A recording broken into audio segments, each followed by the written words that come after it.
Hello दोस्तों, हमारे YouTube channel में आपका स्वागत है।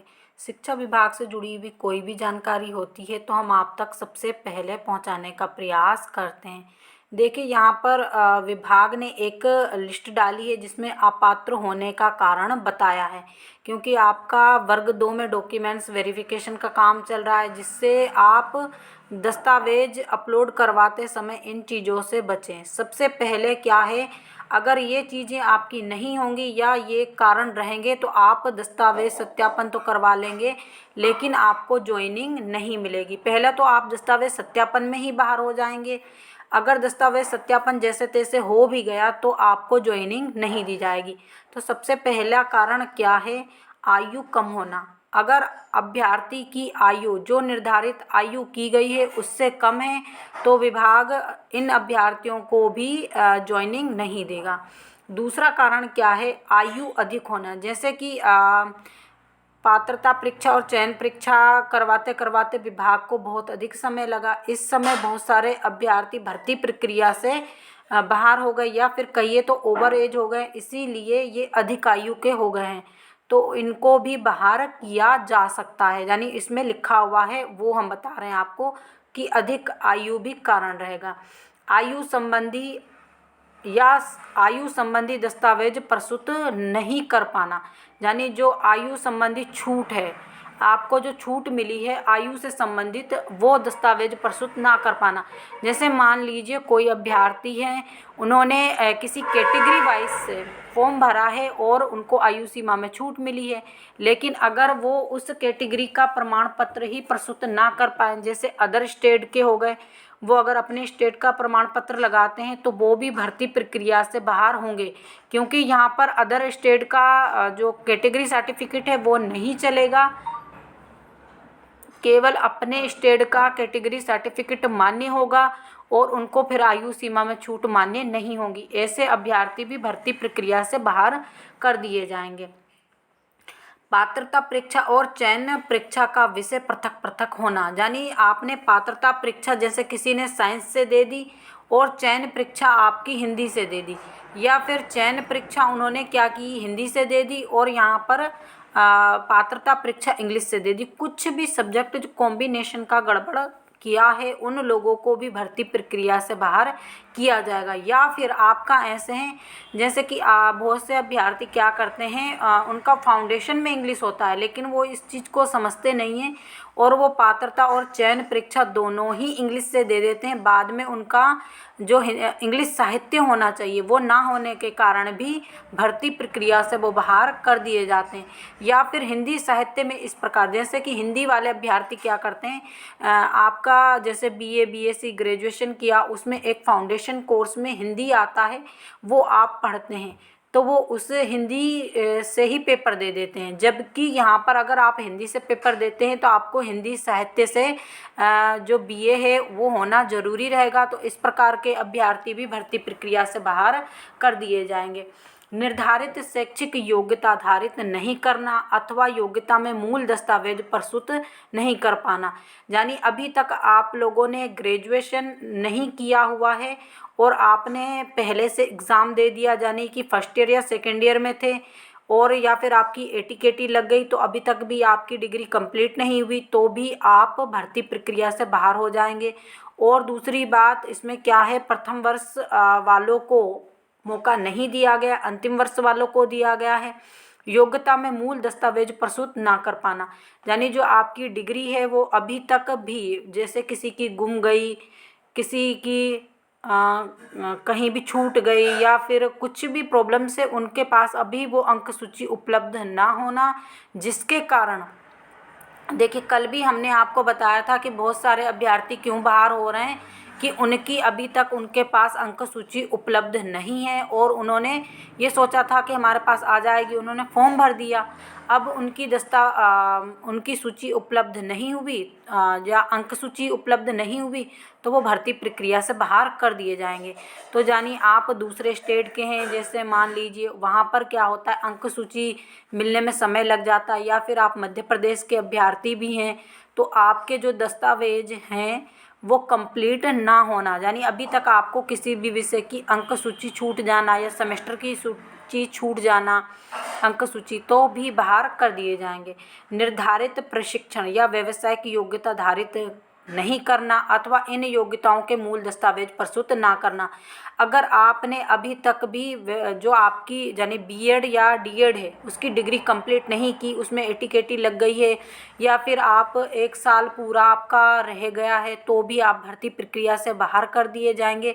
साथ में आपके मूल दस्तावेज, यानी अगर आपकी डिग्री तो कंप्लीट है लेकिन आपके पास डिग्री की अंक सूची नहीं है, चाहे आप वो ग्रेजुएशन की बोले चाहे व्यवसाय की योग्यता की बोलें, तो दोनों में अगर योग्यता की दस्तावेज उपलब्ध नहीं है तो आप भर्ती प्रक्रिया से बाहर कर दिए जाएंगे। 7वां पॉइंट है निर्धारित शैक्षिक योग्यता निर्धारित प्रतिशत के साथ उत्तीर्ण नहीं करना। जितना भी अभ्यर्थियों से परसेंटेज मांगा गया है, अगर आप उससे कम थे उस वक्त तो फॉर्म आप फिल कर देते हैं और परसेंटेज गलत वलत डाल देते हैं या फिर उसमें कोई गड़बड़ी कर देते हैं। अगर निर्धारित परसेंटेज नहीं हुआ तो भी आप भर्ती प्रक्रिया से बाहर कर दिए जाएंगे। अगला है प्रस्तुत शैक्षिक, 8वें नंबर को देखिए। प्रस्तुत शैक्षिक योग्यता यूजीसी से मान्यता प्राप्त संस्थान से प्राप्त नहीं करना, यानी जो आपका कोर्स है आपने यूजीसी के नियमों के अधीन या उस संस्थान से प्राप्त नहीं किया, जैसे कहीं भी ऐसे वैसे से कर लिया, तो भी आप भर्ती प्रक्रिया से बाहर कर दिए जाएंगे। अगला है प्रस्तुत व्यावसायिक और प्रशिक्षण योग्यता एनसीईआरटी से मान्यता प्राप्त संस्थान से नहीं करना, यानी आपकी बीएड और डीएड की डिग्री जो एनसीटीई है उस संस्थान से प्राप्त नहीं करना। जैसे सरकारी होना या फिर प्राइवेट कॉलेज में भी अगर आप डिग्री ले रहे हैं तो वहाँ भी वो एनसीईआरटी जो होता है उसके नियमों के अधीन होना चाहिए या उससे जुड़ा हुआ होना चाहिए, तभी आपकी डिग्री मानी जाएगी, अन्यथा नहीं मानी जाएगी।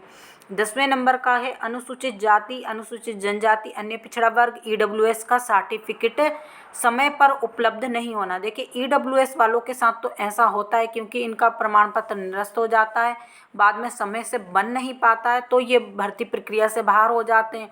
अब दूसरी बात, अनुसूचित जाति जनजाति और अन्य पिछड़ा वर्ग के अभ्यर्थी भी क्या करते हैं, अभी इनका सर्टिफिकेट बना नहीं और ये फॉर्म में तो खाली टिक करना रहता है, ये टिक कर देते हैं, उसके बाद अभी तक भी कोई अदालती काम आ जाता है या फिर अदालत में जैसे किसी का केस चल रहा होता है जाति से संबंधित, या फिर कोई तहसीलदार नायब तहसीलदार उसको अभी तक बना के नहीं दे रहा, तो वो इस कारण से भी भर्ती प्रक्रिया से अभ्यर्थी बाहर कर दिए जाएंगे। यानी जो अधिकारी सक्षम अधिकारी का मांगा गया है तो सक्षम अधिकारी का होना ही जरूरी है। तो आपका 11 नंबर का पॉइंट रहेगा दिव्यांग, यानी जो दिव्यांग अभ्यर्थी हैं अगर वो दिव्यांगता का सर्टिफिकेट समक्ष अधिकारी द्वारा प्रमाण पत्र प्रस्तुत नहीं कर पाए तो भी उनको भर्ती प्रक्रिया से बाहर कर दिया जाएगा। या फिर 12वां पॉइंट है जैसे कि दिव्यांग श्रेणी के अभ्यर्थी हैं वो केवल 40% ही दिव्यांग हैं और उन्होंने अधिक दिव्यांगता का और स्थायी दिव्यांगता का प्रमाण पत्र लगाया है तो वो ही प्रस्तुत करना पड़ेगा, अन्यथा उनको भी भर्ती प्रक्रिया से बाहर कर दिया जाएगा। जैसे मान लीजिए बहुत सारे अभ्यर्थी ऐसा करते हैं और मान लीजिए अगर जैसे कुछ अभ्यर्थी क्या होते हैं कुछ समय के लिए दिव्यांग होते हैं, दिव्यांग मतलब जैसे उनको कुछ एक्सीडेंट वगैरह में इंजरी हो जाती है तो वो क्या करते हैं दिव्यांग सर्टिफिकेट बनवा लेते हैं, जबकि अगर स्थायी दिव्यांगता के लिए बनवाया है तो स्थायी दिव्यांगता का चाहिए और अस्थायी है तो फिर चल जाएगा। और फिर उसी प्रकार से भूतपूर्व सैनिक भी जो उनके दस्तावेज हैं उनको भी वो प्रस्तुत करना होंगे, अन्यथा वो भी जैसे मान लीजिए अभी सैनिक रिटायरमेंट नहीं हुए तो उससे पहले ही उन्होंने जो आपकी भर्ती प्रक्रिया में आवेदन कर दिया है तो वो भी भर्ती प्रक्रिया से बाहर हो जाएंगे। 13 नंबर का है चयनित दिव्यांगता श्रेणी एवं प्रमाण पत्र में अंकित दिव्यांगता श्रेणी में भिन्नता होना, यानी अगर मान लीजिए किसी ने स्थायी दिव्यांगता का उसमें टिक किया है और उसे 40% दिव्यांगता है, बाद में वो सर्टिफिकेट को नहीं प्रस्तुत कर पाता है तो वो भी भर्ती प्रक्रिया से बाहर कर दिया जाएगा। विभाग ने ये लिस्ट इसलिए जारी की है कि आप लोगों को आपके डॉक्यूमेंट्स उसी श्रेणी के लाना है जो आपने फॉर्म फिल करते हुए प्रस्तुत किए थे। अब यहाँ पर अतिथि शिक्षक से संबंधित 3 शैक्षिक सत्र में 200 दिवस का कार्य होना चाहिए। न्यूनतम 30 दिवस प्रति सत्र में अनुभव प्रमाण पत्र होना चाहिए, यानी अनुभव आपने और समक्ष अधिकारी द्वारा जारी होना चाहिए। आवेदन द्वारा अतिथि शिक्षक का कार्य करते हुए उसी शैक्षिक सत्र में नियमित छात्र के रूप में अन्य स्थान से उपाधि या पात्रोपाधि अर्जित की हो। अगर मान लीजिए किसी अतिथि शिक्षक ने, अगर वो अतिथि में पढ़ाता है और साथ में बीएड या आपकी स्नातक की कोई भी मार्कशीट लगा दी, तो वो भी भर्ती प्रक्रिया से बाहर हो जाएगा। या फिर पत्रोपाधि अर्जित की, तो वो भी। अब आवेदक ने एक ही शैक्षिक सत्र में 2 उपलब्धियां या एक उपलब्धि और एक पत्रोपलब्धि निमित की हुई है, तो भी आप भर्ती प्रक्रिया से बाहर हो जाएंगे। यानी अतिथि शिक्षक इस कारण से हो जाएंगे कि अतिथि शिक्षक रहते हुए और आपने निमित्त कैसे उसको किया, क्योंकि वहाँ भी जाना पड़ता है और वहाँ भी, और मान लीजिए 2 उपाधि 1 साल में हुई हैं, तो भी भर्ती प्रक्रिया से बाहर कर दिए जाएंगे। अगला है यहाँ पर 16 नंबर का देखिए, यहाँ हो गया ये। 17 नंबर का देखिए, बोनस अंक प्राप्त किंतु बोनस अंक प्रमाण पत्र प्रस्तुत नहीं करना। जैसे कि किसी ने एनसीईआरटी ली या फिर खेल में वो रहे, खेल के लिए, या फिर कुछ और भी चीज़ों में, जैसे कि बहुत सारी चीज़ें वो देते हैं ना, बहुत सारे वो उसमें ऑप्शन, वो 5 अंक उनको बोनस के मिलते हैं, तो उसमें अगर वो उस चीज़ का प्रमाण पत्र प्रस्तुत नहीं कर पाएंगे, तो भी इनको भर्ती प्रक्रिया से बाहर कर दिया जाएगा। क्योंकि आपने वहाँ पर ये चीज़ें टिक की और उसके कारण, जैसे किसी के 70 नंबर थे, 5 नंबर अधिक मिले हो तो 75 हो गए, आप मेरिट रैंक में थे, इसलिए आपको फिर भर्ती प्रक्रिया से, क्योंकि आपके नंबर बिल्कुल कम हो जाएंगे, तो आपको भर्ती प्रक्रिया से बाहर कर दिया जाएगा। अन्य कारण भी रहेंगे। तो दस्तावेज सत्यापन हेतु अभ्यर्थी स्वयं ही उपस्थित होंगे, अतः इस संबंध में अभ्यर्थी से आईडी संबंधित अभिलेख प्राप्त किए जाएंगे। दस्तावेज ये पूरी चीज़ें दी हुई हैं, तो आप अपने डॉक्यूमेंट्स सभी चेक कर ही अपलोड कीजिएगा, और ये भर्ती प्रक्रिया से बाहर होने के कारण रहेंगे, और ये वेटिंग अभ्यर्थियों की वेटिंग क्लियर होने के कारण भी रहेंगे, क्योंकि यहाँ से कुछ अभ्यर्थी बाहर हुए और वहाँ से वो अभ्यर्थी अंदर हो जाएंगे, तो ये आपकी वेटिंग क्लियर होने के कारण रहेंगे। तो इसी प्रकार की जानकारी के लिए हमारे साथ बने रहिए। जो लोग हमारे चैनल पर पहली बार विजिट कर रहे हैं, प्लीज़ चैनल को सब्सक्राइब कर लीजिए, वीडियो को अधिक से अधिक लाइक कीजिए, शेयर कीजिए।